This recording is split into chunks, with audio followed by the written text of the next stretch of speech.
Hello, and welcome to Champ Select, your go-to competitive Legends of Runeterra podcast. Unusually, I am Noble, joined by my co-host Hugh. Hello. And our guest, ClosingThyme, also known as Time, also known as Nico. Sounds weird when you say it. Yeah, I guess. But it does. Alex is unfortunately unavailable this week, and we're actually kind of hitting summer season here and going to go into a period where one or most of us are traveling at many times, but this episode was far too important for us to skip. So we got the skeleton crew together. Hey. Yeah. So this episode we're going to talk about the meta, the rise of the underworlds. I wanted to say rising tides because, you know, they have the similar start. That was what jumped in my brain. But that meta, we're going to talk about some new cards. I did not expect to have new cards to talk about for this episode after last episode having to talk about a whole expansion and patch notes.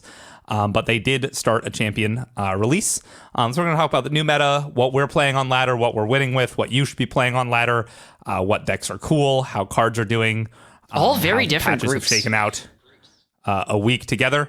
And then, you know, as usual, answer listening questions and all that. So let's get into it. Start with these cosmic meta reports. Hugh, what does the overall, like, is usually Plat Plus meta look like? So, at a whopping 19% of the meta, Nerf. Shut. Is Lurk. No, don't get him started.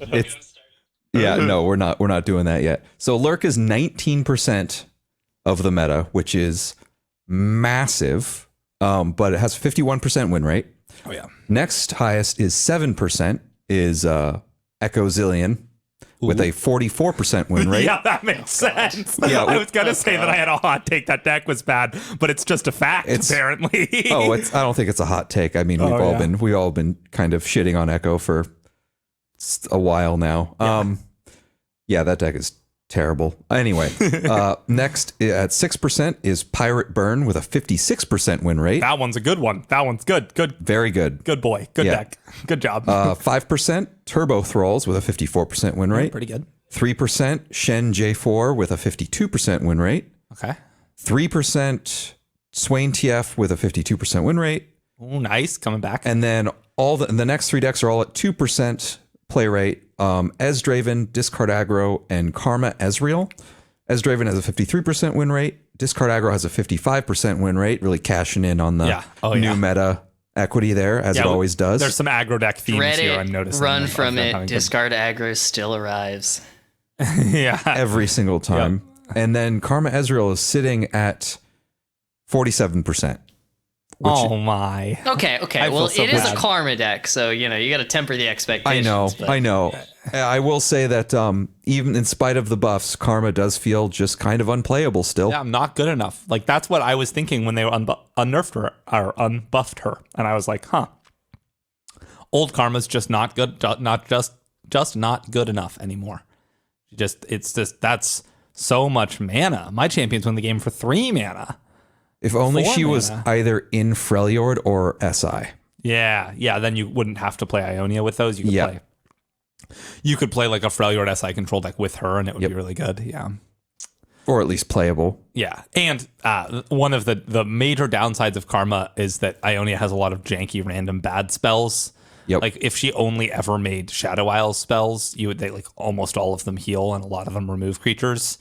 Like Vengeance, like there's some downside with Absorb Soul, but like your mean is like Vengeances, and they also buffed another 5 mana control deck champion that tends to go in the exact same region combinations, named Heimerdinger, and he turns out to be just as good as Karma, if not better. Agreed. Yeah, the Heimerdinger buff has been huge. I've been loving that card. The card won me a lot of games. I then lost them trying to play Karma. Yeah, that sounds right. So something that's very interesting about this meta report is this is not... Well, first of all, we have the second highest played deck at a 44% win rate. So that alone is very, very weird. I think people are just like very firmly in denial about how bad that deck is. Yeah, and or they just like that'll just fade. That should steadily decrease. I certainly hope so. I mean, usually, I don't know. There's also a lot of ways to build it. That's true. There's a lot of bad cards that you can get tricked into putting into your deck with that particular pair of cards. That is true. I mean, you're putting Zillion in your deck, first of all. Yeah, that's one of the mistake tricks. number one. Yeah, one of the tricks is trying to play that champion. Yeah, stop putting Zillion in your deck. Yeah. First of all. Pro tip. Yeah. He doesn't do anything. He actively makes your deck worse. Yeah, the time bombs just aren't. They don't do. They cost too much. They do too little. Yeah. And you just sort of you die. Yep. Yeah. You predict one to the top, and then they draw a real card and kill you with it. Yep. It's like, you know, it's the same thing where you talk about, like, if you look at Zillion himself, yes, he is a good card. And there's a reason, I think, why at least I got tricked into thinking he could certainly be playable. It turns out the opportunity cost of putting him in your deck over any other champion just is very, very high. It also turns out Predict is not very good. Yeah. Also turns out putting 4 cards that aren't that great into your deck and diluting it further is also pretty bad. Yeah, they do draw another one. Yeah, but it's only I would not call Time Bomb a bad card, but it's not a bad card, but yeah, it's no Mystic Shot. It's no Mystic Shot, and also people are playing the 3-drop 4/2 that makes 3 extra copies of a card that predicts. I don't think that card's good. The real problem with this deck is that it just doesn't win the game. Like Echo really does not win the game. He is a very good value engine, but what you need to win and he's also very fragile. Of Legends of Runeterra is more than a 5/3. Yeah, absolutely. And like Echo's pretty resilient in this deck because he usually comes down flips. When playing him as a 4/2 is just asking for him to get answered, but he's a little harder to kill at 5/3, at least kill profitably. And he hits a couple times, draws some cards, and then you get overrun. Usually. Yeah. Occasionally it works out. 44% of the time. I will say, feels so high. I think the problem with saying resilient is that it dies to anything that kills 3 toughness, and you only have 2 red negations in the deck, right? Like nothing else protects him at all. I mean, I guess you could say Scrying Sands to protect him from challengers, but it's even when he's flipped, I've really not had a lot of trouble getting him off the board. Absolutely, yeah. Like he usually gets a strike in when he's flipped, but like either on defense or like on an offense before you can like use a slow spell to kill him, or depending on the circumstances. Yeah, and we should probably talk about the bigger number that's right above this 7% play rate is Lurk sitting at 19. Yeah, that's a lot, which is ludicrous. But yeah, it's the new deck that builds itself. Like we talked about it. Like, I think that there are a couple tricks that people found, like that Bloodbait trick where you can scry a Rek'Sai to a top attack, get the Rek'Sai trigger, or predict a Rek'Sai to the top attack, get a Rek'Sai trigger, and then Bloodbait a Snapjaw swarm on top of it, draw the Snapjaw swarm on your not attack turn, and then get the Rek'Sai trigger again. Yeah. And that's like kind of cool and a reason to play Bloodbait. But like that was kind of like a trick that people figured out, and like playing some other kind of interesting cards, but that was kind of it. Like otherwise the deck just built itself. I mean, yeah, well, I'd say 33 out of 40 cards build themselves. Yeah. There's enough flex that I've been seeing a ton of random little tech cards, random spells that people are trying out. Like I've had one guy use Siphoning Strike on me. That card seems good because both your champions want power.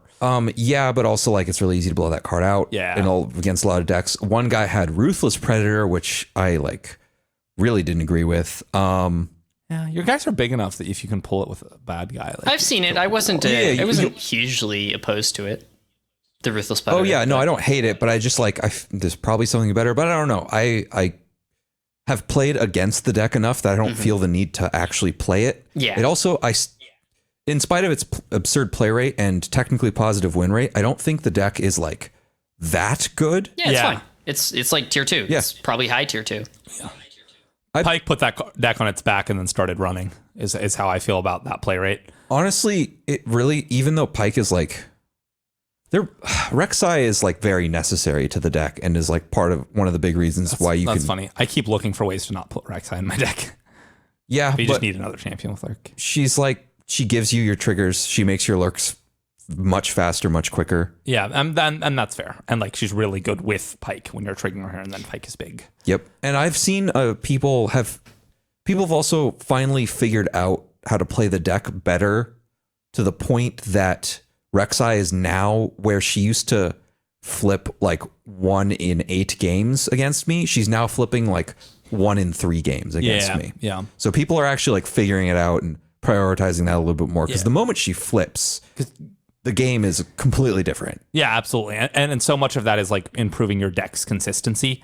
And whether that's jamming more alert cards in or just a bunch of predicting, which is kind of what I've seen recently, is like a desire to find, because the deck really is firing on all cylinders with the champions. If that deck never plays a champion, even more than a lot of decks, it will flounder. So just putting it out there, one interesting thing that I'm seeing looking at Runeterra.ar, which basically, if for those who aren't familiar, pulls the top 3 decks of the ladder for maybe any given region.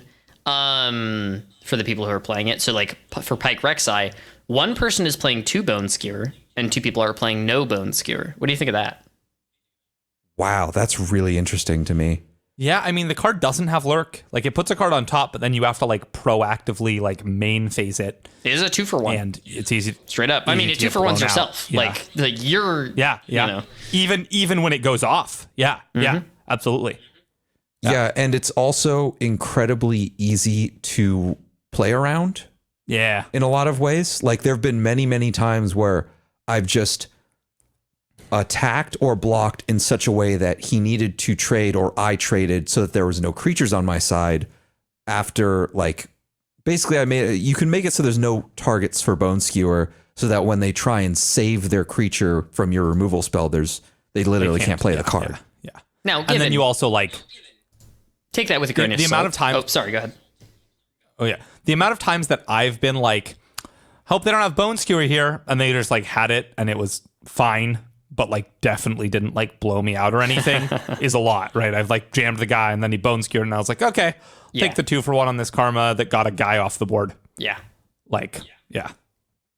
And what were you saying, Nico? You take it with a grain of salt, because that was the Americas. So like the top 3 players in America, that was the numbers for Bone Skewer.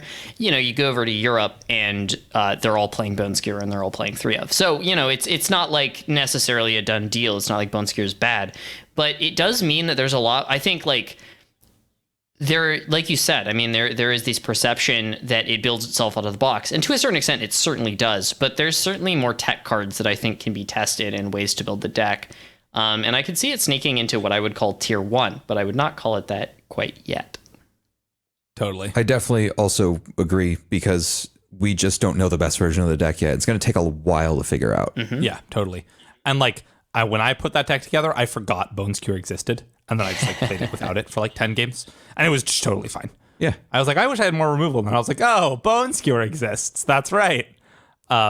It's also Pike's champ spell, so like you still can have it. It's really good with Pike thing is helped by the fact that he'll be it in your hand when you have a Pike on board, and then you can use it to flip him. Yeah.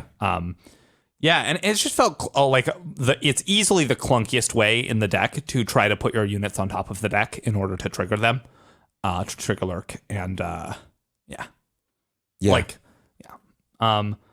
all right, Nico, what are the best decks looking like on Runeterra AR for Masters? Because I know it looked really different than this overall Platinum Plus meta report. Yes, so given this changes very significantly, you know, from literally hour to hour.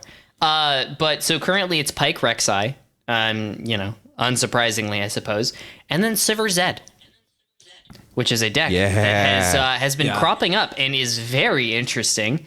For those who are not aware, it looks something like 3 Treasure Seeker, a Bakai Reaper, some Young Witches, Green Glade Duos, Rock Hoppers, and Merciless Hunters with Rune Runners. So it's basically like a low-to-the-ground aggro deck that's playing Zed and Sivir, and it's also trying to protect those with Shapestones, Twin Disciplines, Flurry of Fists, 3 of, ! And some denies. So it's basically it's trying to play like a aggro sort of tempo game that's trying to protect its champions, which looks right up my alley. I might actually try this after. And then double strikes them. Yeah. And then makes them hit twice, which is another big part of the And this deck was popularized by Steve Rubin. He's one of the developers of the game, and he also plays and streams. He tweeted 24 hours ago that he was like, got to Masters with a brew as a do, and then posted the deck list, and now it's everywhere. And people have picked it up since then. Yes, absolutely. It also feels good. Yeah, I haven't had a chance to play it. Yeah. I've played like 20 games, 25 games with it. The deck also runs either 2 or 3 of Ghost. I think it's 2 of. Yes, I didn't mention the Ghost, which is spicy. I just, Ghost has been the most wildly overperforming card in the deck for me. I've also seen it in Tarek decks recently. That Ghost has been cropping up and like some cool. For those of you who don't know, because it's never really seen play ever, Ghost is 1 mana burst Ionia spell that grants a unit elusive for the round. That's it. Pop it on your Zed. With flip 2 unblockable Zeds. Pop it on your Sivir. You swing in. Only if he's flipped. Yeah, for both of them, it's much better if they're flipped. But she can, Sivir can give your board elusive, and Zed gives his Zed clone elusive if he's flipped. Yep. And then it's really good in combination with the combo kill with Flurry of Blows, so that you can't block it. Both Zed and Sivir get double attack when you flurry them. I was trying really hard to figure out why Young Witch was in the deck until I saw Flurry of Blows, and I was like, oh, I get it now. Yep. But before that, I was like, why the hell is this? I mean, she's also in the deck because, as it turns out, you can't block Young Witch, so that's a wash. And then all of a sudden, you can't block treasure hunters. Yeah. It's scary. 5/2. I've been playing Young Witch in. I play a lot of Zed Fiora because I'm like stupid and I like to lose games. But Young Witch used to be, it used to be basically a tech card in that deck a couple seasons ago. Now it's a real card. Like the 2 toughness is pretty big. Oh yeah, that was a buff that really mattered. Oh yeah. Yeah. It and doesn't. That and the Twin Disciplines buff. Oh god, Twin Disciplines. Don't get me started. Twin Disciplines has done so many things for so many different decks. Zero to hero. Oh yeah. Yeah. I mean, that's one of the culprits for Lee Zoe being as played as it is right now. Yeah, so that was another thing we noticed in the Masters is Lee Zoe, Thresh Nasus, and Azarelia. Yes. Seeing a lot of play with good pilots. Uh-huh. And good lists. Like, the decks are all still good. Yep, and what you would figure, I mean, Ezreal Karma is the 4th most played, even with 40% win or 47% win rate, and it basically comes down to the fact that Ezreal Karma is a very difficult deck to pilot, and so you're going to see it have a lot more successful at the top of Masters. But it's interesting to see that, especially Azarelia and Thresh Nasus, neither showing up on that Cosmic meta review, but both being very good and very playable still. Yeah, I think we've all come up with our fair share of brews. I spent some time trying to play Heimerdinger. I think Hugh has a brew to tell us about. It involves the champion Malphite. Oh, that's not mine. I can't take credit for that. Okay, well, it suggested I play it, and it did very well for me. Yeah. So on Saturday, I streamed for a few hours, and basically, the title of the stream was "Give me a deck and I'll play it." Oh yeah. Okay. And so in chat, people just sent me. I think I ended up playing 6 or 7 different decks. One of which, it was the first deck I got sent. It was a Talia Malphite landmark deck, full landmarks. It's playing 3 of Salt Spire. It's fully doing the thing. Yeah. And I went a clean 13-0 with this deck until someone gave me a different deck. Yeah, just straight up, didn't lose a game, and none of the games are close. Yeah. Deck is good. The deck feels really good. Yeah. The problem with it now, I'm finding, is that people are playing a lot more Sivir. And the deck does not appreciate the champion Sivir. At all. But the deck feels real. It feels like landmarks are playable now, and that's awesome. Yeah, no, I mean, it feels like it has legs. I'm not going to say it's tier 1 or anything. I played it too, and I went something like 8-3. It was not as good as 15-0, but it was still quite good. What's the card? Rockfall Path, the 2-mana one that you obliterate something with countdown 2. Not playing that one. We are not playing that card. That card sucks. I thought I could at least get you on it. No, not at all. No, absolutely. Not that I disagree. I have a spicy brew that's been destroying the ladder for me. It's something like 10-2 on it. It's gotten me I noodled around a lot and kind of stayed right in Platinum 4. But now I'm up in Plat 2. and I'm just like on a ridiculous win streak. It plays this card. There's this card that whenever you attack, you make a sand soldier. It actually plays two different versions of that card. And then there's a bunch of cards that have this mechanic called Blade Dance. I don't know if you've heard of it. And I'm very sorry to report that Azarelia feels busted right now. Like, people are absolutely not ready for it. Defiant Dance, the 4-mana slow spell that recalls a unit in Blade Dance ones. So good. Very good. It has won me so many games when people slam Karmas, Heimerdingers, Darius's, Sejuani's, like all of these random champions. Or any big unit, and I just go nope, and also three trigger, an attack trigger, 2 units coming in, 3 units coming in, and it feels really crazy. I'm winning games that I don't draw Azir and Aurelia. No, the Emperor's Dais. Yeah, Azir and Dais, because Sparring Student and Green Glade Duo remained unnerfed. Still flipping champions. It does feel like I flip the champions a full turn slower, but you still flip them, and that still kills your opponent. I'm not playing Inspiring Marshal, I don't think, anymore. I think we kind of leaned down from that, but that's been really good. Like, I do miss Dancing Droplet sometimes, but so like the nerfs definitely had an impact. I don't think it's the be all end all, but it is what I would recommend climbing with right now, which is a little unfortunate. But maybe it's just me. Maybe I'm just having a great experience with it. I played a little bit of the deck, and it's been going pretty well for me as well. I played like 5 games, won 4 of them, and was like, all right, I'll play something else now. I played like 2 games of Lurkers and 2 games of Thralls, and both times I only ran into Azarelia, and I lost all of them. I will say though, and then so I played those 2 games of Lurkers. The big plus is that while Azarelia is good, and I agree, like. It's a great choice to climb with. It's not the only choice to climb with by literally any means, right? Like, and I don't absolutely. Yeah. Is it the best choice to climb with? I've no clue, right? I don't know. Yeah, it just felt good. Like, what I was saying is that I played against Lurkers twice, lost to Azarelia twice, just like got a list and then played into Lurkers 4 times and won all of them. Yeah, totally. Like, when Lurkers is 20% of the metagame, this deck feels great because they are not very good at stopping you. All their units have 2 toughness, so don't block very well. Yeah. And you just kind of run them over.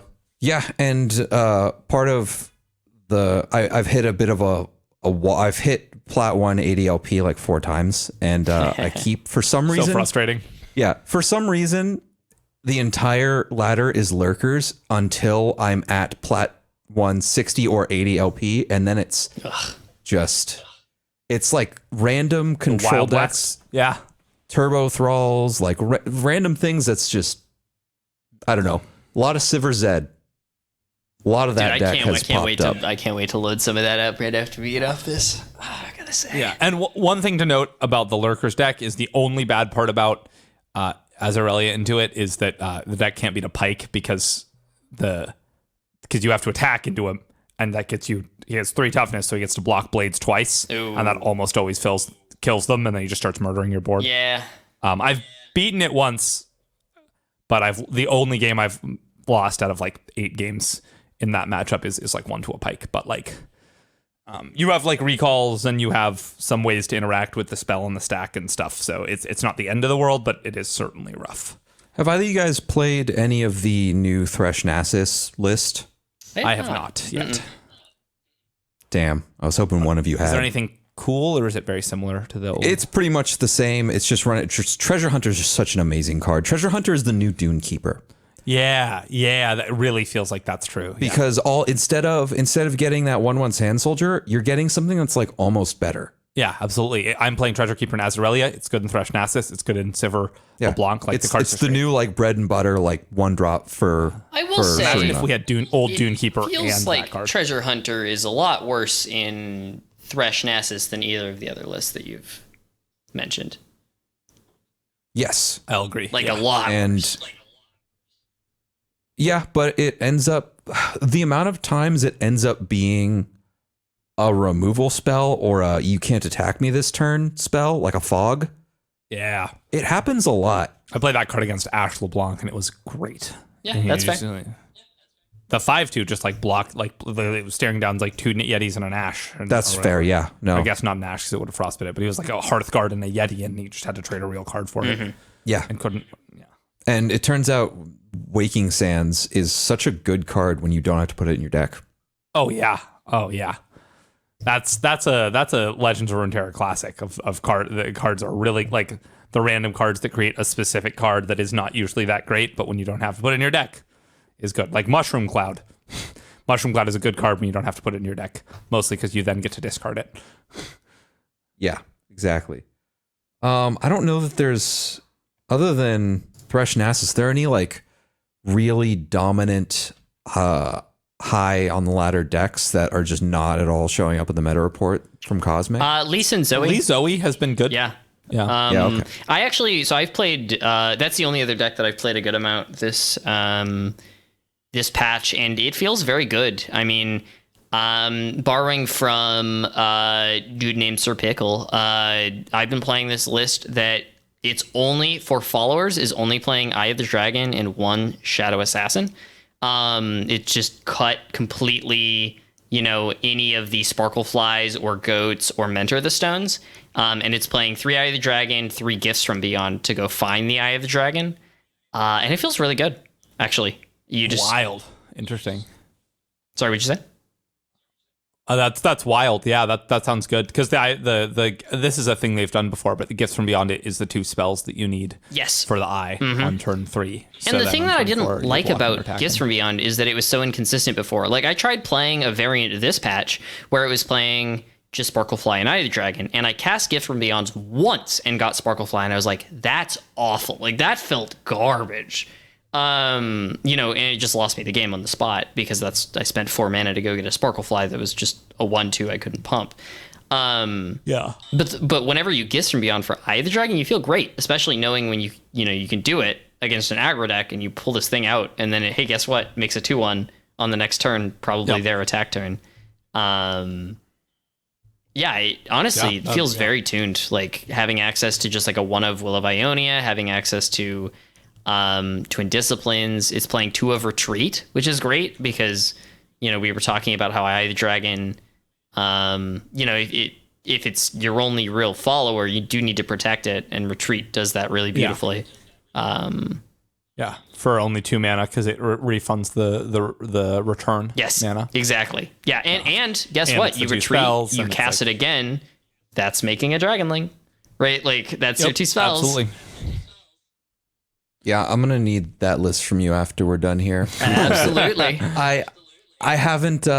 Ironically enough, I've been told by like everyone that Lee Zoe is really good right now, and I just haven't played any of it. Yeah, you should. It's fun. It is the best it's probably been on ladder since I started playing back in like December. Yeah, that's a good endorsement. Yeah. It's very ironic that I haven't played any of that deck, but I have been playing a lot of Pirates. Yeah. Oh yeah, how's that been feeling actually? Pirates feels amazing right now. Makes sense. As it turns out, the one Make It Rain existing again, real nice. Because you're playing it, right? Yes. There are some people who like are playing not 3 I saw one list with no copies of Make It Rain, and I like looked around for other lists. And I was like, this can't be right? And sure enough, I found like several other lists that were all playing 3 copies. I was like, okay, cool. Yeah. It was one of the Runeterra.ar top 3 deck lists. So I was just like, this is weird. I'm seeing a couple that don't as well, but continue, yeah. Yeah, I thought it was odd. One of the things that Pirates post nerf for that card would lose to kind of frequently is just like a really, really wide board, like discard aggro. Mm-hmm. Yeah. It struggled against just like a bunch of small creatures who went a little too wide, a little too fast. Yeah. And you couldn't really get through with your creatures, and you didn't have quite enough burn. You really need to be doing some damage. Yeah, because your creatures don't trade up, really, because they're kind of mostly this. You have the same creatures, just less of them, usually. Yeah. And Make It Rain just fixes all that. And like it really combines really well with Misfortune's attack trigger. Yes. Because like a lot of times people line up block with a bunch of 2 toughness units, and you get to like make all of their blocks not have actually been blocks a lot of the time. And also it makes your GP level a lot more consistently. Yeah, it's just another way to damage the Nexus on the opponent turn. It also makes your GPs a lot better. Because that keg, it's great with the keg. That keg a lot better when you're making it rain and not having a Noxian Fervor from your keg. Yeah, and we all knew that when Make It Rain was getting unnerfed, we knew that this card would be good and would be going back in the deck. something that I didn't expect to see a ton of, but have been, is 2 copies of Double Up. Yeah, I was going to ask you about that lists. Oh yeah. Yeah, that card is definitely good, and you definitely have to be so careful with it. Yeah, I definitely have gotten. I kind of forgot it existed and then lost the game on the spot. I like played an Eye of the Dragon with 2 mana up, and they just like double upped it with a keg, and I was like, oh my god, I am so dead. Yeah, it turns out Decimate at fast speed is really, really good, especially when it, because it's also killing a creature. Yeah, totally. Because it has to, otherwise it doesn't work, which is the problem. The problem, yeah. You got to be very careful with that card. I've definitely lost quite a few games to just improperly playing it. Yeah, and the fact that Make It Rain goes in both Pirates and TF Swain, but not in Lurk, and that there are like very good, like, I was a little worried that it would constrict the meta again, but it feels like that plus the Ionia nerfs to like Young Witch and Twin Disciplines, which helps Ionia decks beat Make It Rain, and then kind of the other decks that are good right now has made it feel not too good, which is really good. Yeah. I think is that all we want to talk about? Are there any other decks that y'all have been particularly enamored with? Everything else looks pretty, Lurk, it's felt good. There's a lot of lists. I'm kind of excited to see how it evolves. I definitely don't think that deck, I joked about the nerf, but like that not even close. It's only a 51. Please, it doesn't matter how many people play a deck. Like it has a 51% win rate. There's 2 decks that I would say, other than the ones we've talked about, that I kind of have my eye on, and they are both Nox Freljord. One, Ash LeBlanc. I mean, we know it. It's been around. It's very good. Either whether you're playing the Marauders version or not, I think it's very well set up right now. But I think the more exciting one that I'd like to talk about is the Yeti deck. I don't know if you guys have. I completely forgot about the Yetis deck. Yetis? I have actually. I played a couple games. I've played so many games against that deck, and I played like 10 games with it, and I haven't hated a deck this much in a while. Like to play or both, like against or both? Both. Okay. Go ahead, Noble. My favorite thing that happened when I was playing against this deck with Ezreal Karma, and they just like they were just passing. They just passed all the way down. Like turns 5 through 9, they just like passed with full mana, and I like deployed a 2-drop, and then they passed, and then I just like slammed the pass button back, and like just like they were just hopelessly far behind. When on the beginning of turn 10, they triggered 3 of the Yetis from their hand and put them all in play. And I was like, bro, cast it. Just cast it. I was like, mystery solved. I'd wondered what the 4 cards in their hand all game were. Yep. Or 3 cards that they were in their hand all game where you just put them into play and had no cards left. And then the game was like ludicrously easy from there. They just like didn't cast it because they were like, I want to put it into play for free. But like you could just cast it and draw another Yeti. Yep. That's like the upside. I know. Yeah, I don't know. But like, yeah. I think that deck, I don't know whether I would call it having legs per se. Yeah. There's a lot of ways to build it for one. So that's like, like there's a lot of shells. I've seen it with like Trundle, Lysandra. I've seen it Champless. And just like, I think it plays really well in some specific play patterns, like Trifarian Assessor. Like I got Trifarian Assessored and they drew like 4 cards off it, and I was like, okay, that was pretty good. Yeah. Yeah. It strikes me as the deck that's like, it's certainly never gonna. I don't know if it's never gonna be tier 1, but it's probably not gonna be tier 1. But it'll like lurk around. No pun intended, I guess. And it could be like a decent tournament deck for a meta call. If you just like see it. Absolutely, take your shot. yeah. It's interesting that you said it was Freljord Noxus in your experience, because what I've been seeing the most of is Freljord PNZ. Yeah, that's with another just one. iterative improvement for the PNZ. Yeah, is in my experience. Because iterative improvement has like been the most absolutely disgusting goddamn card in that deck. It's like a 3 mana 6/6, but 2 of them are spell mana. Yeah, It's really good. You just get to keep spamming that, and it makes another copy in your deck so you can keep drawing them. Like the thing I hate about the deck is that I played it and I just drew kind of poorly and just like horribly lost my games, like all of my games. The deck just felt very inconsistent, and I was probably playing a subpar list, and I was probably playing it poorly, and but it's also a bit of a high rolly deck, and when you get high rolled and you're playing against it, it's like you can't. There's nothing you can do really. Like, what are you going to do against 18 power on their board on turn 3? Like, there's nothing you can do against that. I definitely played Yeti Yearling on turn 1, and then the 3 mana that makes a Yeti on turn 3, and then just the next turn with the attack token, just put 2 of the 8 drop ones into play and just open for 16 or something. It's really, really good. And I've had an opponent go Yeti Yearling turn 1, Yearling turn 2, and then turn 3 they popped out 2 of the 5/5s, and I'm just like, whoa. Yep. Yeah. I've assembled my Exodia. Shot those Yearlings, man. And then they played Tall Tales as their 3-drop, and I was just like, well, I'm done now. Like, I can't. Nothing beats this. Yeah. So many stats. Yeah, it's just an absurd amount of stats, and that's the thing I don't like about it. Is it just feels awful, and sometimes, but hopefully the deck is not consistent enough to be good, because I don't particularly like a deck that needs to high roll can high roll like that. If it's okay if a deck can do that, as long as it's not that consistent. Yeah, I mean, I see what you mean. Yeah, and don't want it to necessarily be you're just flipping coins if it's a big part of the metagame. But I do think the deck is at least fun, not totally a meme. Definitely. No, it's definitely not like a just garbage. Where do we put that? Do we put that Yeti in meme tier? No, I think we put it in put a Fringe. fringe playable. I believe we put it in Okay, Fringe. that's good. Yeah. That's good. Yeah, we put some embarrassing things in meme tier, but we don't need to talk about those. Yeah, One thing we put in meme tier that I'll keep feeling justified about is Echo. We did put Echo in meme tier. Happy about that one so far. So happy about that one. Oh man. We also did put Time Trick in meta defining, and I hate to say it, but I mean, I think the card's decent. I would not call it meta defining.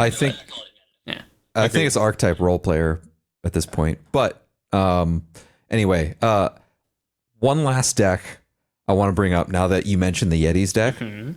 Have either of you guys seen a weird amount of Poros on ladder? Yes. Yeah, of course. People love Poros, man. Okay, has the Poros deck also been beating you a weird amount of the time? It always beats you a weird amount of the time. Okay, sorry. Has it been beating you more than you've been beating it? I think I'm 50. I think I've played 2 games against it, and I'm 50-50. But the game it failed, it did nothing. Yeah, I mean, you know what doesn't block? You know what doesn't block blades well? Poros. Poros don't block blades well. They do when they all have tough and fury. Yeah, they didn't have tough, they didn't have fury, and they didn't have the +1/+1 trick, and so it was just trading little elusive Poros for sand soldiers. Yeah, came out ahead. I think I've played against a deck 5 times, and 4 out of those 5 games, they hit 2 fabled Poros and on a full board of Poros, and they just gave them all a random keyword, and I was just like, whoa. Now I kind of lose. It was weird because they were all still 1/1s or 2/2s, but it's still kind of hard to deal with. Yeah. A board full of double or triple keyworded tiny creatures, even though they're tiny, because half of them have elusive, the other half have tough, and then some of them have regenerate. Yeah, I don't know. Yeah. I hope the deck stays at tier 2. But I'd like it to stay at B tier 2 at least. Poros is cool. That's fun. Yeah, I like it. It's a nice tribe. Anyway, I think that's about it for the meta right now. Obviously very constantly changing. Like we said, the Sivir Zed thing popped up, and it's all the rage right now. And today even, we're probably going to find someone's going to come up with a deck, and it's going to just explode on the ladder again. We're finally back in the old Runeterra metagame of there is no metagame. Yeah, it's very volatile. And I do want to say real quick that I would like to just give everyone a PSA that I wish I had gotten drilled into my skull, because I've learned the lesson 3 times, still haven't fully learned it. Sivir will flip up halfway through combat, flip halfway through combat, and then that will give them quick attack and make all your trades bad. I've chump blocked a lot more times than I've intended. And she flips a lot more often now, so it happens a lot So it matters a lot more. And just putting it out there, we didn't even talk about like a bunch of the decks that are good. We didn't even talk about Talia Thralls. Oh. We didn't talk about Shen Jarvan or Swain TF. Like we didn't even talk about LeBlanc Silver. Yeah. So we didn't talk about Ezdraven. Yeah, or Ezdraven. Yeah, Ezdraven's still good. Yep. Yeah. Yeah. There's a lot going on, and like those were some of the less exciting, maybe a little more known quantities that weren't quite as directly affected, but still good. Yeah, I saw a tweet. Still affected. I saw a tweet that was like, "It's an exciting time to be playing Legends of Runeterra," and I don't disagree. Yeah, absolutely. What a tame tweet. That's not a tweet. You could have just said that. There were some more you words. Didn't need to quote There were some Nico. more words in there. Look, okay. Don't worry about it. Yeah. I saw a tweet that was like, "Have a good, nice day." That was. I'm just. I know. Why are you gonna put me on blast like I know. that? I know. Sometimes you just want to tweet sorry, nice things, you know. They don't all have to be hot takes. I mean, That's really, fair. wouldn't the world be a better place if people just tweeted nice things more often? It would be a more boring place. Twitter would be much more boring if it was just people being nice to each other. Point. He's got a point. That you're not wrong. Yeah. You're not wrong. All right. So there were some spoilers that have come out over the last 3 days. The Ruination is coming. Diego, the ruined king, is Six-pack king is coming. He's ruining people. Ruining. Ruining. Oh, he's gonna not ruin some ruining. people. I know. Yeah. Yeah. All right. So we've got. It feels very weird to be looking at new cards getting revealed like a week after we had like The new card release. Yeah. Yeah. Like these cards have to be coming out in a week or two, right? Like next week. I would or assume something. they're coming out the Next week. I 'cause guess patches it's gotta are every be 2 next weeks. week. No Yeah. complaining, Hugh. It's an exciting time to be playing Legends of Runeterra. It is an exciting time. It's just weird. I'm not saying it's bad. It's just weird. Yeah. It's kind of overload, and I'm kind of here for it. I mean, it's much better than the stagnation we had last season. Yeah, they're like, what if instead of not changing anything for a whole season, we change something every 2 weeks? And that's what made a lot of people fall in love with the game. So it's probably a good move. This seemed like a lot bigger than the Aphelios Champion expansion because it is just a Champion expansion. It is, but it's it's definitely roughly the same size. Aphelios was just Aphelios, his champ spell. What? That's all the champ expansion was. Oh No. and the temple. Yep. We got Veil temple. Was it? Oh no, We got there were some other ones. Yeah. We got followers and stuff. Like we got other Oh, stuff. that's right. Yeah. Okay. We got the fangs. Yeah, you're right. We got the fangs. Every region got a card. Did they? Yeah. Oh yeah, we got like stress testing stuff. I'm crazy. Yeah, we got like wow. loaded dice too. I think that, That was was, like, the time we yeah, got we got loaded. stress testing and Insane loaded dice. Never expansion mind. now I'm that a crazy thinking person. about it. So many of those cards were bangers. By which I mean bangers. They warped the entire meta. Yeah, Aphelios, the fangs got nerfed. Failed Temple got nerfed. We got stress Yeah, testing Temple got broke the nerfed. meta. yeah. It was a good one. There was like a pretty good Demacia card if I recall correctly too. That, like shook stuff up a little. Grand Plaza was before that. I don't remember. Grand Plaza was before that. I don't remember. Anyway, we've got how many new cards? We've got one, two. Well, we've got like 8 new cards or something. So far, yeah. So we're just gonna go over these. So the first one is gonna be Ruined Rex. It's a 5-mana 3/3 in Bilgewater. Play cast Cannon Barrage on randomly targeted enemies for each card you've drawn this round, up to 5 times. So this is not a card I talked about, but Slotbot has been good, and this has the same trigger as Slotbot. And I've been consistently able to get like 2 to 3 cards a turn and then play a thing. So like this card Slotbot can says do that. last round, doesn't it? Yeah, doesn't this card say last round? No, it says this round. Does. You've drawn this round. Oh, weird. Yes, I thought that's it was why I last read round, it and I was too. like, this can't be that good. Huh, wild. Oh, okay. Yeah, that is worse. Because it's also just a 5-mana 3/3. Like what would you say? You need 3 triggers for this to be decent? Yeah, and if you get 3 triggers, this card's actually good, actively good. Like you've been paid off, if that makes sense. Yeah, and that 3 triggers is hard to do. It's hard to do. I You mean, pay that's like Glimpse Beyond, I guess, right? That's the 1 2-mana draw 2 sacrifice unit. Yeah. Yeah. You really don't want to be or, casting I mean, that this is- proactively. Yeah. I mean, this is a Bilgewater card yep. for what it's worth. It is. So we can do the whole pick a card thing. Yeah, but then you want to play the cards you draw off the pick a card. Yeah, I know. I'm not saying that's I thought good. this card was good when I thought it was last round, and you could set it up like that. But if it's this round, I'm pretty off of it. Yes, I am as well. It's just a 5 mana. It's so hard to pay for a 5 mana 3/3 and pay to draw at least 3 cards. Yeah, absolutely. It's also Which I think is the just random. minimum amount to make this card very playable. Yeah, like if you play Salvage into this on turn 6, you like that turn isn't insane or anything. Like you didn't get massively paid off. Like Yeah. And you could be doing you could be rummaging away stress testing, and there's 2 mana for your 3 cards. yeah. But there's It could be good in old TF Fizz. Like that could be cool. Like because you want Twisted Fate to draw cards anyway. But yeah. Anyway, next card we'll look at is Rhymefang Denmother. It's a 6 mana 5/5 that says when I'm summoned, summon a Rhymefang pack and grant it +1/+1 for each time you frostbitten enemies this game. Rhymefang pack is a 1 mana 1/1 with Overwhelm. So the 6 mana 5/5 that drops some amount of yeah, like a 3/3 or a 4/4 overwhelm probably. Yeah. Because usually by that amount of time, you always frostbite less than you think you do, I think. Yeah. This card is really good with Ash. Like Ash flips around turn 6, 7. So like if Ash is flipped, this card is a 5/5 and a 6/6 for Fucking 6 mana. huge. Yeah.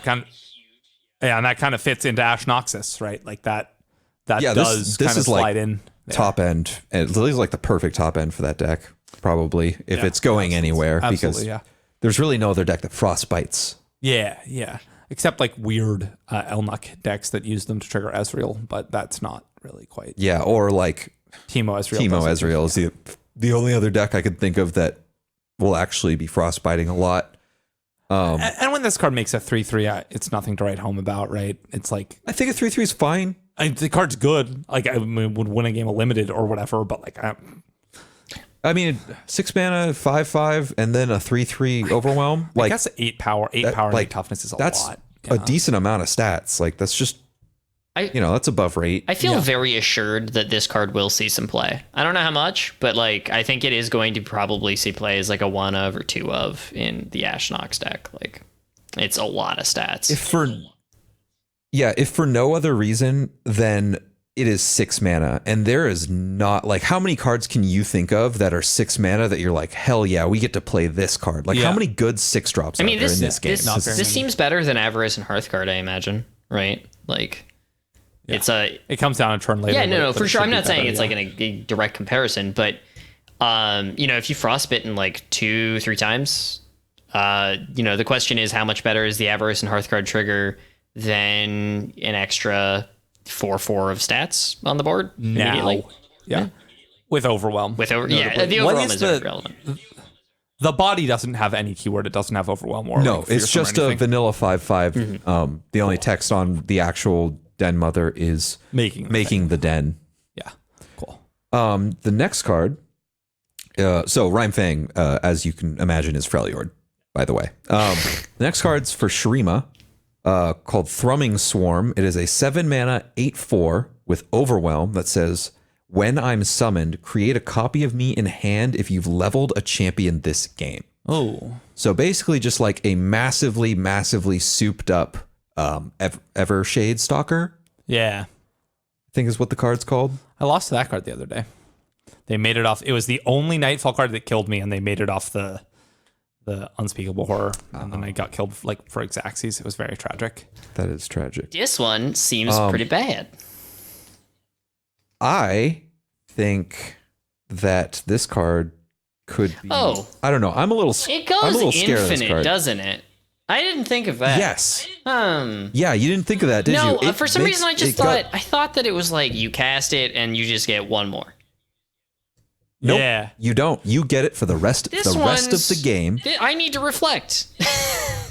Yeah. Yeah. Like, it's, this one has some if you want use cases. 7 mana 8/4 Overwhelms, boy, do you fucking got them. Yeah, exactly. Yeah. Like, you're a control player and are struggling to find a win con. Well, you pay 7 mana for a win con every turn. Because this thing, the 8/4 Overwhelm's huge. Yeah, it's like pretty hard to, with either, usually with one block, but it's definitely hard to kill this thing before it attacks. Like dealing 4 damage is like without having to use your turn thermo beaming is like pretty hard. Like Aftershock doesn't do it, Get Excited doesn't do it, Grasp of the Undying doesn't do it, buffed Make It Rain doesn't do it, like buffed kegged double up doesn't do it. Like it is not trivial to deal with 4 toughness on an overwhelm unit before it gets at least an attack in.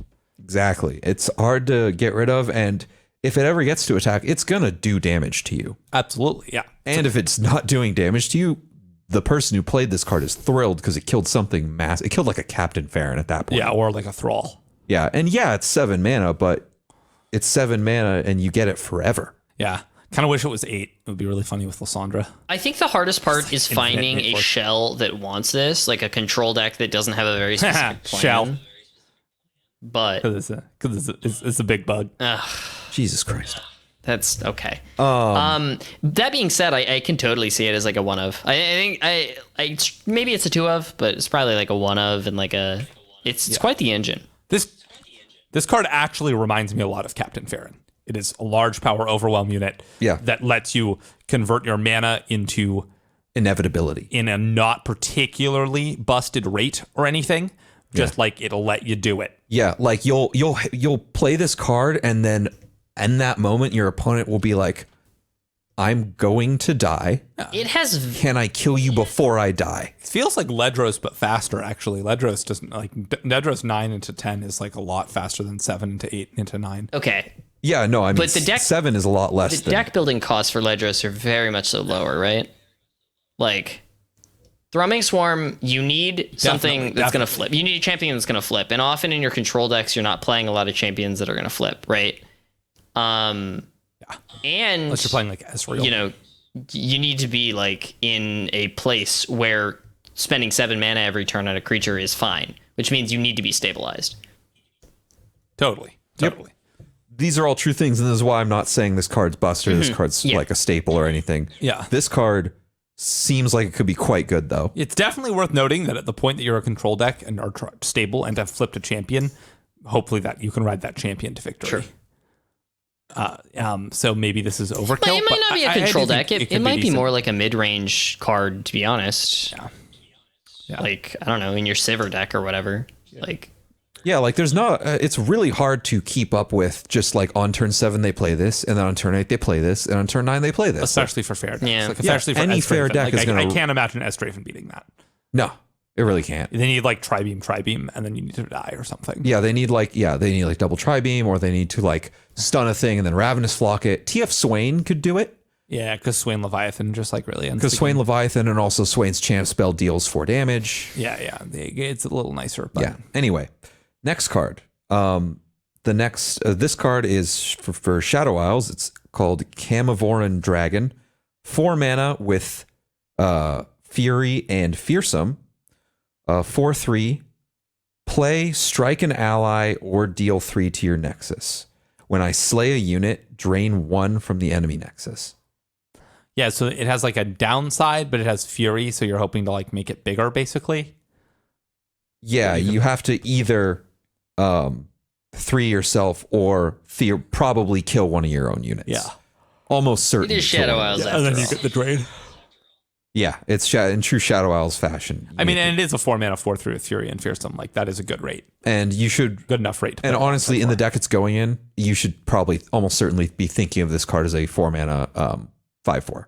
Yeah, as like that is eating a Cursed Keeper or whatever. Exactly. Or it doesn't have to eat. It could even eat like an okay creature. It could be eating like a Ravenous Butcher, and you're still not like, you don't hate it. You don't want totally. to, but you don't hate it. Yeah, I'd much rather eat this card than like this card is much more comfortable eating Dune Keepers and the random 2/2s of the world than Ravenous Butcher, for example, is. You really want to be doing something really powerful with it. I was just gonna say you're probably playing this with Shurima or Demacia. If you're playing it with Demacia, you're probably putting Dragon Chow, right?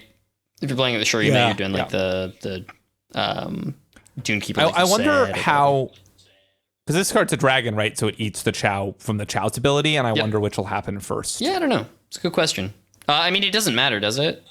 Does it have a little skill thingy? No.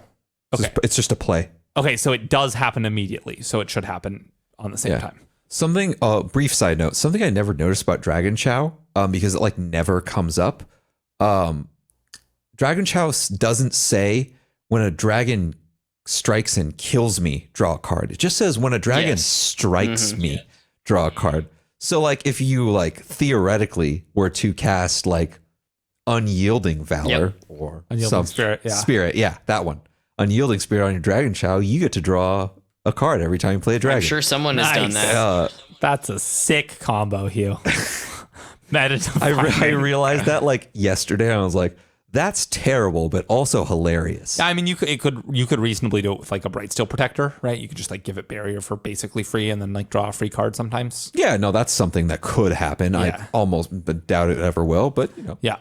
Anyway, the next card is a 2-mana 3/2, also a dragon, so it has Fury. Crawling Viper Worm. Play same text. I strike an ally or deal 3 to your Nexus. 2-mana 3/2 with Fury. Yeah, this card seems worse to me because like I don't want a downside on my 2-mana 3/2 with Fury. Like that rate isn't good enough that I kind of that I'm willing to pay a downside. It's 2-mana 3/2 here. Gonna disagree. It's 2-mana 3/2 mana. I don't think this card it's is a 2-mana as bad as you're 4/3. saying it is. I think this card's very good. Okay. What do you? It doesn't have any other types. I'm like in right? between you two. So what do you think about it being good? I mean, there's just a critical mass of enablers for things to die. Like Thresh Nasus, we know how Thresh Nasus works, right? We know how the deck operates. Yeah, and this is a worse payoff than all the other ones. That's probably It's true. also cheaper than all the other ones. Yep. Ravenous Butcher's free, bro. Okay, but Ravenous I would Butcher. if you think Ravenous Butcher's doesn't get, it's just a 3/2. Like it dies very quick. Like it's explosive, but it's not. It won't grow. It's not a like. That's fair. It's not a scaling threat. Like yeah, I guess It's also that's not fair, a but, like, dragon specifically, and if you're playing this with Shyvana, you're pretty happy. that's pretty cool. Yeah, that is pretty good. yeah, it gets buffed by your dragon egg card. What's that card do? What's that card called? But the 3-mana draw I know 2 what you're dragons talking or about the one where you can either draw 2 cards or give all your dragons +1/+1. Yeah, I don't remember what it's called. It's People, like Dragon Egg, something. Dragon Eggs, Dragon Hatch, Dragon something. it's got 2 dragon eggs on the art. That's all I remember. Yeah. Anyway, now that I'm thinking about that, Dragon's Clutch is what it's called. It Yes, does that's suck it. to play Dragon's Clutch with this and then draw this off of your Dragon's Clutch. Yeah. Can't imagine that. Yeah, that's not would be great.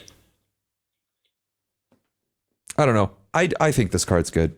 I mean, I don't know if it's bad, and I guess like seeing it as a 2-mana 3/2 with downside is disingenuous. It's a 2-mana 4/3 with downside. It's only a 2-mana 2/3 with downside when you bolt your face, which is like obviously not the intended purpose of the card. All right, but also there's so many enablers for, like, it's built to be an upside. It's totally. in Shadow Isles. Totally. And it's there to be an upside, not to be a downside. Yeah, I agree. It just feels like the other payoffs like are like Blighted Caretaker and Ravenous Butcher are better, but I could be wrong.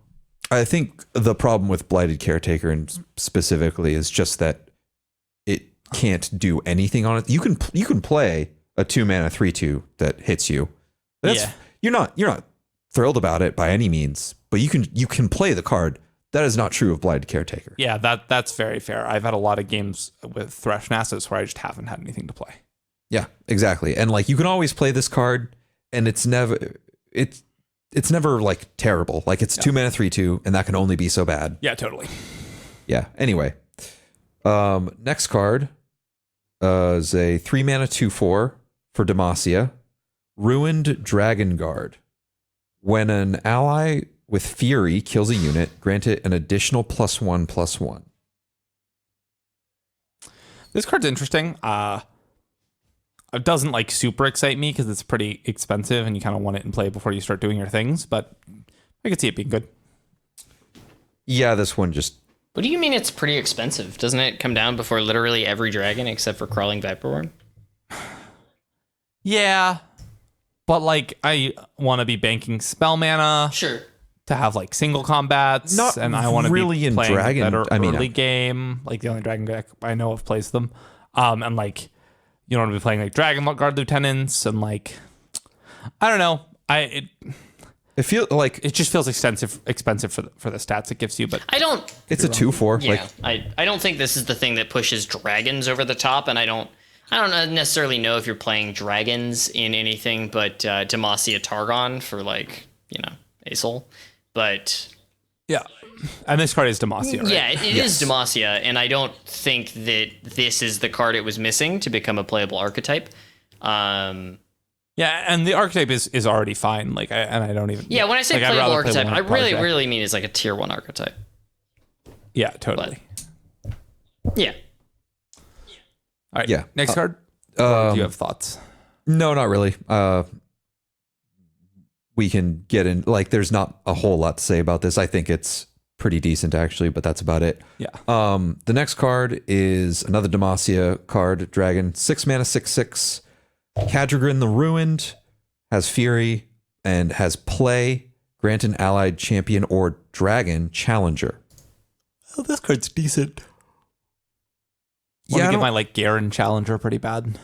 Yeah, it's also Shyvana. Shyvana's a really good one to give challenger. Yeah, this one actually the seems only pretty good. thing. Yeah, because like I said before, there are not very many good 6-drops in this game. Yeah. Yeah, Demacia has the best ones in Genevieve and Cythria the Bold. Yes, that's true. Demacia's 6-drop slot has some good stuff in it, but like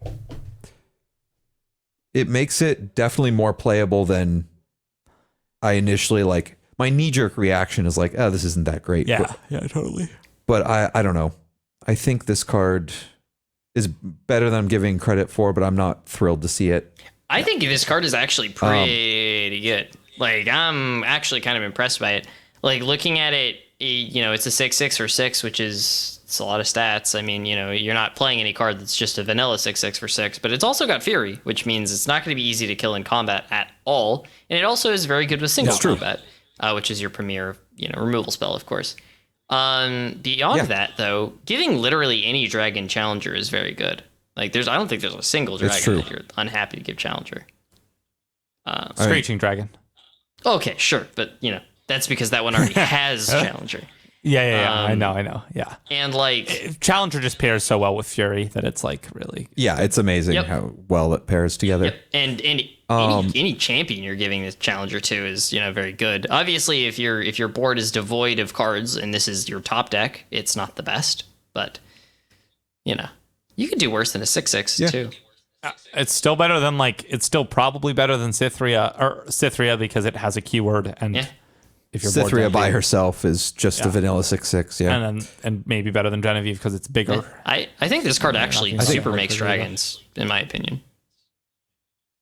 When I say it'll be playable. I think you're probably right. Played. Yeah, and speaking of cards that will be played, our next card is the new champion, Viego. Whoa! He is a Shadow Isles champion. 5 mana, 5/4. I always, for some reason, they put the leveled version in a spot I look at first every time, and I always start with it. I'm like, this thing is broken. Okay, so the unleveled Viego is a 5 mana, 5/4, fearsome. Each round, the first time an ally dies, summon an Encroaching Mist.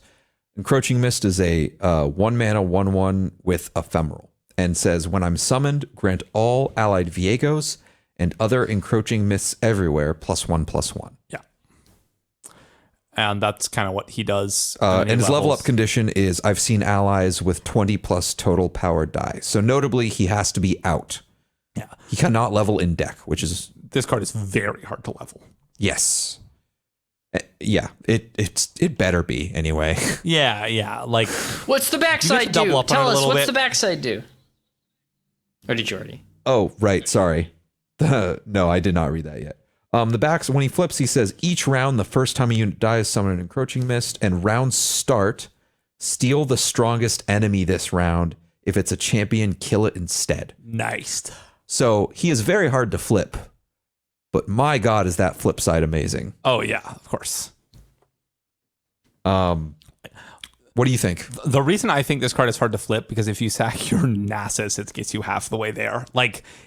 20 power is so many. And like he does the thing with the making the tokens, but that is like 2 and then 3 and then 4 over 4 turns, which like still only gets you to like 9. And with the other things, you might be flipping over the course of like 3 turns, but that isn't a ton. He's a good body for sure. He kind of reminds me of Maokai in that he like makes some ephemeral units and he has much better stats. But he is 5 mana. I honestly was not blown away with this card. Like I think the card is good, but I'm not like dying to put it in any decks. And like, yeah, it's the kind of card that like I'm looking at the level up condition, and I'm just trying to figure out if never leveling this card is okay. Yeah, and see it's Grant, right? The +1/+1 is permanent. Yeah. That's very relevant. Does the guy grant it to itself? Like, is the first one always a 2/2? No. When I'm summoning grant other and other encroaching this. Cool. Yeah, so it's like over 4 turns, 1, 2, 3, 4, which is like 10 power dying, which gets him halfway there over 4 turns. If you but then your Viego's a 9/8. Yeah. Oh yeah, like the unit is growing, and that is good, and he has fearsome, and that's not to be underestimated for sure. Yeah, like he just gets so big so quickly. I think this card and is... the second one very notably will have those stat changes if the first one dies. Yeah. I think this card is pretty damn good. I'm gonna be honest. I think this is like... as we have seen with Lurk, we've managed to figure out just how good permanently buffing units in your deck is. Yeah, I mean, that's fair. On the other hand, this card reminds me a lot of Kindred in cost and effect. I think Fearsome is doing a lot of heavy lifting here.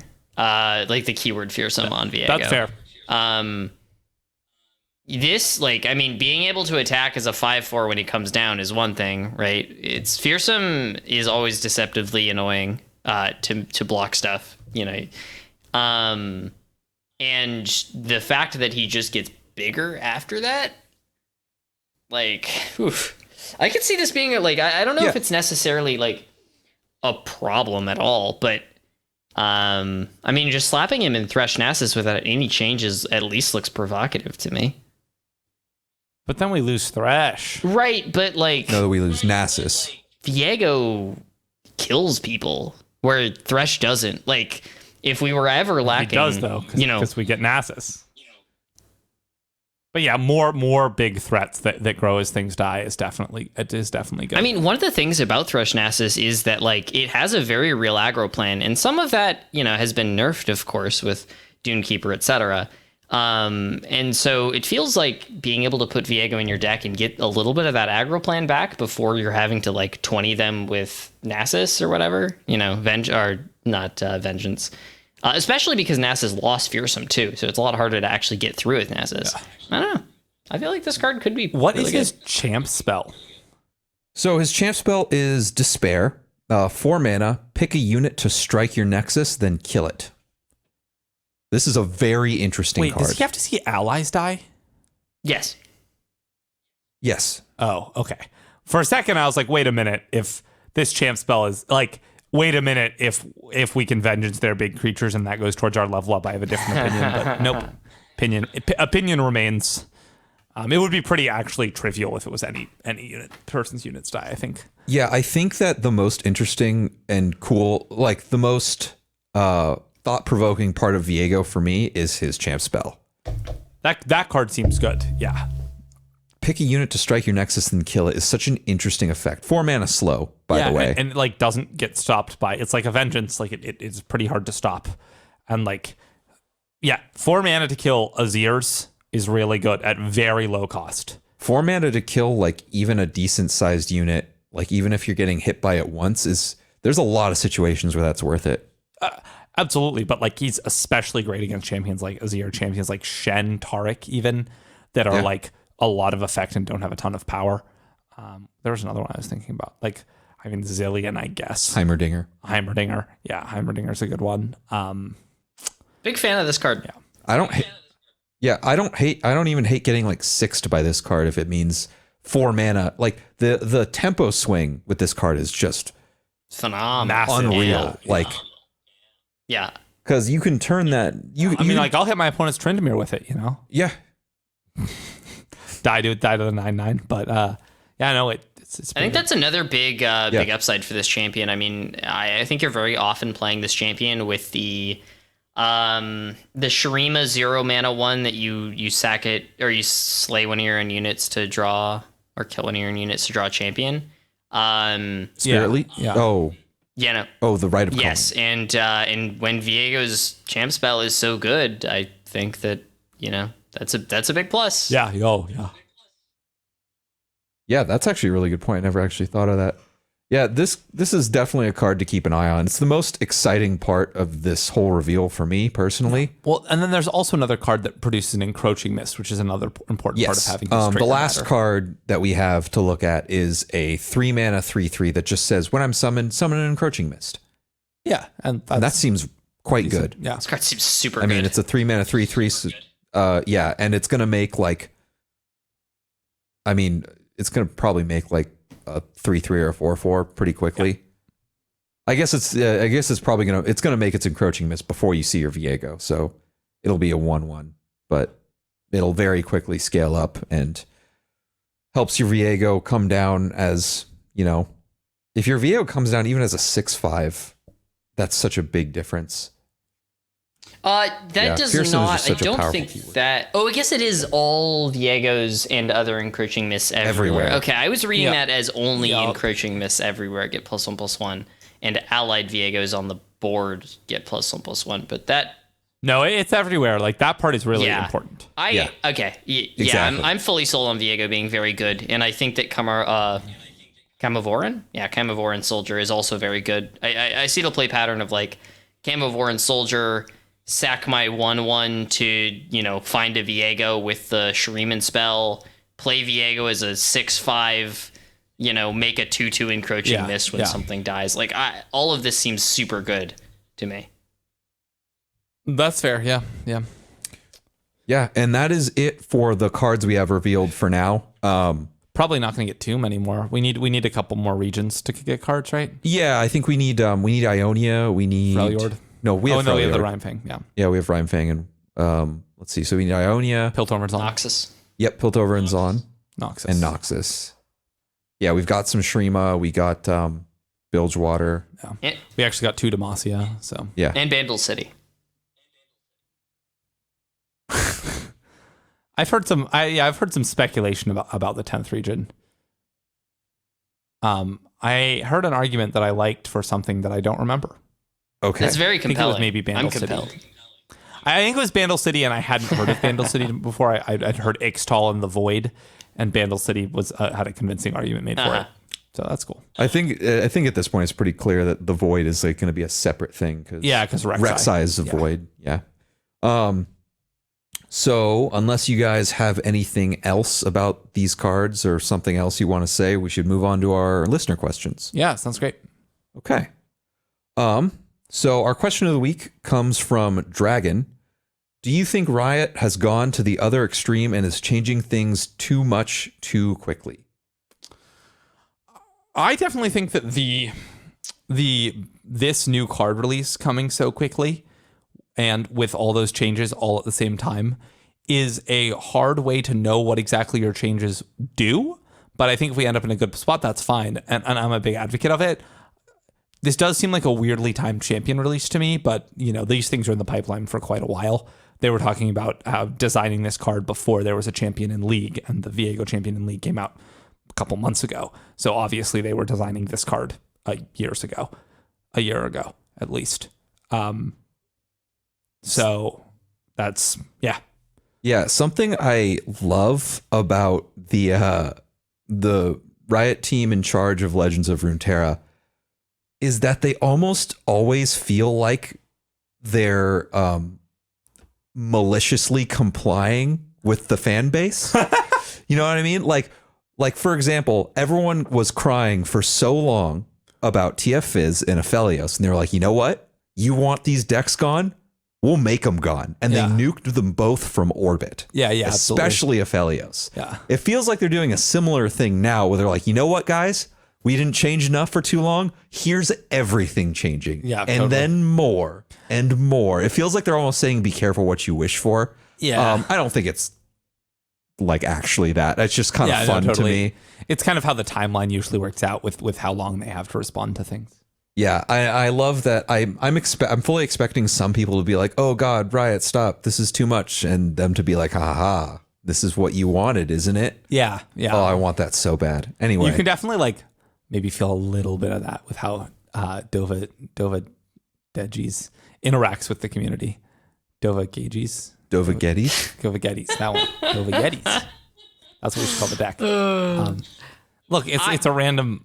Yeah. I feel like I'm the kind of person who likes it when the game changes at max, once a month. I'm the kind of person who likes a more stable metagame, so I'm not the typical audience. What makes me happy is not what makes the normal person who plays this game happy. So long as there are certain core decks that I can still fall back on and play in the metagame, a la Pirates or Lee Sin, honestly, I'm happy. That's all you really need. And I think they've done a pretty good job of bringing back the perennial decks. Or at least, keeping and them. honestly, like I was just gonna say that the region champion system does a great job of that because even a new region gets released, these decks are gonna stay around relatively unchanged a lot of the time. Yep. So as long as there's decks that I'm familiar with that are still playable, and then there's cool new decks that I can try out, I'm a happy man. Yeah, and I'm in a similar spot with like all this change is kind of a lot, and I also kind of like it when things are fairly stable. But you hated last patch. Well, Both of you did. that wasn't stability. That was stagnation. Okay, that's a good point, I guess. Yeah. I like this amount of change. It's very exciting. Oh, I'm thrilled with this. I'd much rather I like this extreme far more than the other one. Yeah, that's definitely true. And I think that's probably a sentiment shared by almost everyone. Yeah, exactly. In a similar vein, we have a question from Yost with the most. How do you feel about getting new cards next week? Yeah, it just feels really, weird. Yeah, it feels like it should be a month or whatever. And because I think the new region is coming out in 2 months, probably month and a half. So it's pretty fast. Yeah, there's a lot happening very quickly, and I'm enjoying it. Honestly, it's a fun ride. I mean, we are back to the thing where every few hours the meta changes, and that's kind of okay. Yeah. Like Nico said, there is a like core set of decks that you can always fall back on. They're just like discard aggro is always good. Yeah, and then there's the Zed Sivers of the world that pop up and are awesome. And are just cool, interesting, also happen to be good, I think. Yeah, stuff like that. Next question is from Colors. Is Death from Below too strong, too high rolly, too much of anything, or am I just salty? Yes. Yes. The answer is yes. Yeah. We're all certainly salty as Pike drags us with his harpoon below the waves to our watery grave. It's funny because it's not too good for the deck because I think the deck needed that to be good, right? Yeah, but it is my only real. Well, I have a few complaints with Lurk, but we'll ignore that. My big complaint with Lurk is that Pike feels really dumb when you flip him. I don't like the fact that whenever you flip him, I can just expect my board to die over and over. It's not really particularly enjoyable to play against. You can make the argument that nothing's particularly enjoyable to play against, but Pike in specific is just like I'm going to cross my fingers that you don't have him, I guess. And that's not a play pattern I enjoy. It would feel a lot better if there was any way other than literally deny and Rite of Negation to interact with that card at all. Yeah. They're just because it's the kind of effect where it feels like you should be able to interact with it somehow, and you realize you just kind of can't. Yeah, like glimpse your guy, bury your guy. None of it stops the Pike from hitting. It feels like there should be avenues to interact with it that don't actually exist. It is kind of, and on the other hand, getting your champion denied when you don't even have another one of those champions on board, as you would if it was a champ spell, is pretty brutal. And I understand why they wanted to minimize the chance of that happening. And do you want to put it out there? And that's also... Personally, I don't think it needs to change for the power level of the deck. Like, I don't think Lurk is too strong in any avenue right now. You know, if it ends up being oppressive, it ends up being oppressive. But right now, absolutely not. Totally fine. I agree. I think the card is one of the most feel-bad parts of the deck, but it's fine to exist, and that's just all that there really is to it. Yep, got to play around it. Pike is so powerful that I keep trying to put him in other decks, but like you just need to trigger Lurk a bunch to make him actually do the thing. Yeah, and then exactly. You realize like you can't really put him in other things. Yeah, I've thought about it, and like you have to play him with Shurima still probably because you just need the predict. If you don't have Lurkers especially, you need to be able to predict Pike on top. Then it's like, yeah, exactly. Next question comes from TAM Tuck. Which Karma deck will end up being the best deck in the game? M Tuck. Sorry to break you, man. Oh boy. I do think Karmaheimer has a place and will be a great. Karma's now a great tournament champion, where before she just wasn't a great champion. I think she's kind of rough on ladder because of how she struggles against aggro, but very, very good in a lot of tournament lineups. I think Karmaheimer, Karma Ezreal, and Karma SI will all return to being very good, very, very good tournament decks. Pretty much completely agree with all of that. I think Karma Ezreal is a little bit better than its win rate suggests right now. People are once again still figuring stuff out, and the deck is also very hard, and the metagame is very hostile to it as well. There's a bunch of reasons why that deck should not have a positive win rate. Yeah, but I do think it's decent at the very least, and it's probably just a good tournament deck, like you said. Yeah, and I'm sure he's looking forward to playing it. For those who don't know MTux, he's a very good player. He's currently the person at the top of the ladder playing Sivir Zed right now. Not the top, but like very high up. And I'm sure he's looking forward to play Karma at tournaments. Personally, I don't like Karma at tournaments because it takes forever, and if you play a mirror, you're just really sad. But it's certainly a very good tournament deck. I echo what Noble said. Yeah. And for our last question, Merciless Carinal asks, scale of 1 to Aphelios, how busted will Viego be? Which is a good question. Fizz. What? That's on the scale of 1 to Aphelios.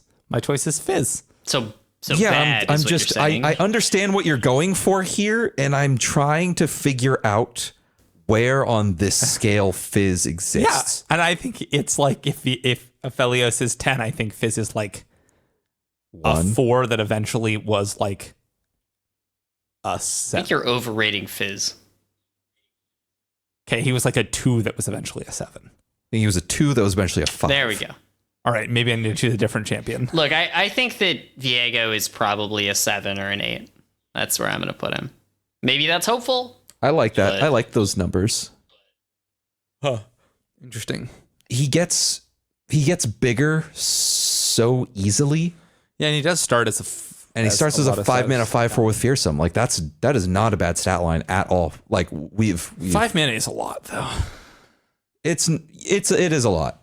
It definitely is. But as we've said time and time again, 4 toughness is the break point. It is the break point. The moment you're above 3, you are so much more resilient to removal. Especially because when you protect it with combat tricks defensively, it like +2 toughness does not protect 2/2s from combat plus spell, but it does protect 4/4s usually or whatever. Yeah, exactly. Like he's much more survivable than he probably feels like than he looks probably. And we still don't really know how big he will be coming down consistently. Like he might be consistently coming down with 2 ticks. That's probably very optimistic, but we don't know yet. And even if he has 1 tick, like 6/5 is very big. Yeah, it really is. Nico? Yeah. I said my piece. I think he's a 7 or an 8. Oh yeah. I also okay. do want to say that I think it's not the first one that's really scary. It's the second one. Like, and given, if totally. the first one's staying on the board, like, you're super happy with that, because if he does flip, he's insane. But Absolutely. the second one, you play it and he starts to make 4/4s and 5/5s, and it's like, holy shit, like that is very scary. And it's not like SI/Shurima you're really gonna want for effects that can kill a unit before your combat. So yeah, totally. And one of the things that I was thinking is like he's pretty good with stuff like Hecarim, like ephemeral units, because they're overstated. that's a great point.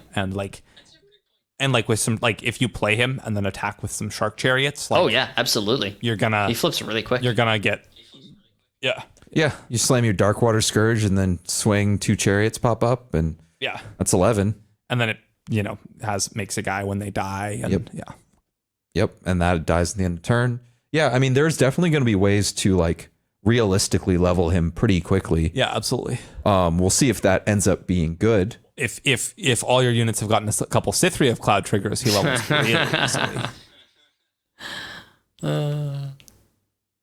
It actually, a Viego Hecarim Sithria deck might actually be like Matron Sithria, like might actually be good because he's huge and like, Matron's maybe. quite good with those Hecarim cards. has trample and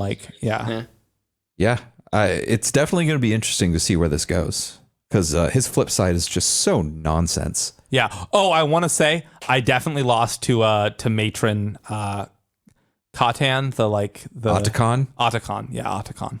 Matron Otacon. Told you so. I mean, I wasn't the one who was. I just couldn't kill a 5/12 with like my PNZ removal. I wasn't the one who lost to it. I killed. Just putting that out there. That's fair. That's fair. All right. I think that is a wrap for this episode. So real quick, as always, we would love it if you joined our Discord. Have lots of fun decks popping up there every couple days. I know a lot of the ones that I've done well with, I've found there. Every couple hours, really. Yeah. There's a lot of decks, especially if you're looking for some fun stuff to play, or if you really like Shurima Noxus decks. I have a feeling that you'll like the Discord. But yeah, that's where folks ask the questions. So yeah, you can join that. There will be a link to that in the bio for this video, as well as links to our other social media, Twitter and whatnot. And I think that does it for this episode of Champ Select.